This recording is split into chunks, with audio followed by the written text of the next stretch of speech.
হরে কৃষ্ণা। শ্রীমদ্ ভগবদ্গীতা পঞ্চম অধ্যায় কর্মসন্ন্যাস যোগ, শ্লোক নম্বর 25। শ্রী ভগবান উবাচ লভন্তে ব্রহ্ম নির্বাণম ঋষয় কিন কল্মষাঃ ছিন্নদ্বৈতা যতাত্মানো সর্বভূত হিতে রতাঃ।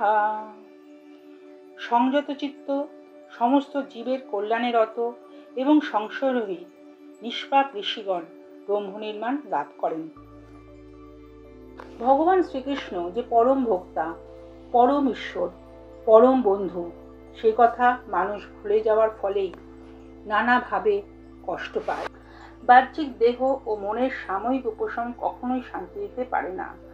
আমাদের দেহের কোনো ব্যথা বা পেইন হলে আমরা পেইন কিলার খেয়ে সাময়িকভাবে বা কিছু সময়ের জন্য উপশম পেতে পারি, কিন্তু আমাদের পারফেক্ট মেডিসিন দরকার, যতক্ষণ না সেই ব্যথার মূল পর্যন্ত কিওর না হয়।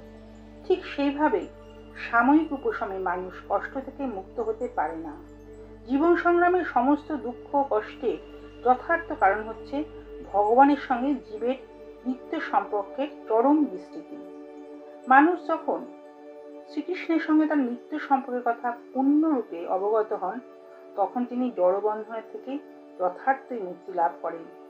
এমনকি জড় দেহের মধ্যে অবস্থান করলেও তিনি তখন মুক্ত।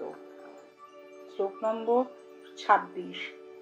শ্রী ভগবান উবাচ কাম ক্রোধ বিমুক্তানাং জ্যোতিনাং যতচেতসাম অভিত ব্রহ্ম নির্বাণং বর্ততে বিদিত্বাত্মনাম।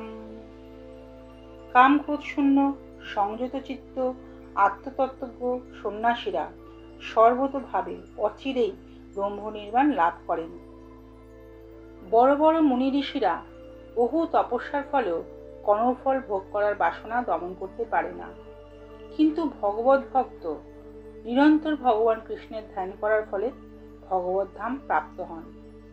মাছেরা কেবল দৃষ্টিপাতের দ্বারা তাদের সন্তান প্রতিপালন করে, পূর্ণ ধ্যান করে তাদের সন্তান প্রতিপালন করে। সে ডাঙায় ডিম পেড়ে তারপর জলের মধ্যে তাদের ধ্যান করতে থাকে। তেমনি কৃষ্ণ ভক্ত ভগবত ধাম থেকে অনেক দূরে থাকলেও সর্বক্ষণ ভগবানের ধ্যান করার ফলে প্রাকৃত দুঃখ কষ্টের পূর্ণ নিবৃত্তি হয়। Thanks for watching. Please subscribe our channel. Please Lotus Feet. Hare Krishna.